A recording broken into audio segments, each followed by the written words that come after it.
Hello friends, welcome back to our channel. In our previous video, I gave you one RTL code. It had an discrepancy and I requested you to figure out what is the problem in that RTL. That RTL was shared by one of our channel viewers. Many of you tried to answer it. Many of you were able to answer it correctly because it was a very easy statement.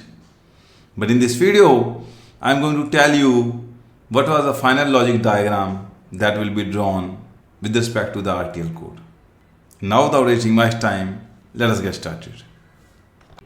Friends, I gave you this RTL code. I think all of you has already gone through it. Now I will tell you what is the final logic diagram that will be drawn with respect to this RTL code. Friends, in this RTL code, I clock is the input clock, ID is the data input, OD is the data output. Input wire, I clock and ID, output is OD. He has taken two registers, D register and T register. They have initial value of 0. Now he is assigning OD is equal to T reg. So what is the value of T reg is the value of OD. Always at the right positive edge of the clock. Firstly, he is putting one flip-flop when he is receiving data input, and after one flop, it is getting that value, ID value into D reg. So one flop will be there. Now he is putting another flop where he is taking ID and D reg value and generating T reg. So two flip-flops will be generated in this RTL code. Let me show you the final logic diagram. So this is the ID input.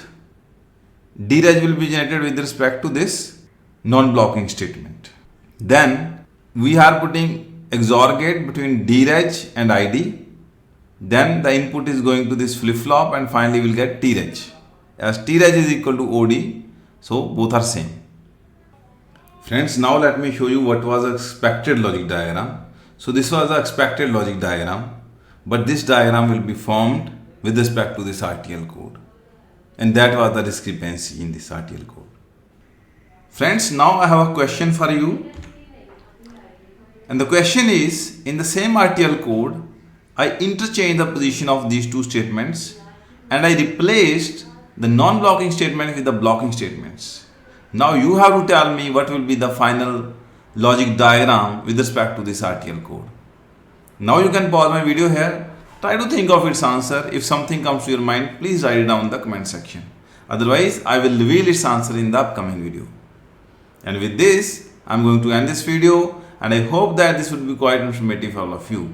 If you also like this video, please press the like button and share your feedback in the comment section. And in future also, we are going to create many such videos. So to be aligned with our channel, don't forget to subscribe it and press the bell icon to get the notification of all the upcoming videos. Thank you so much for watching and your time.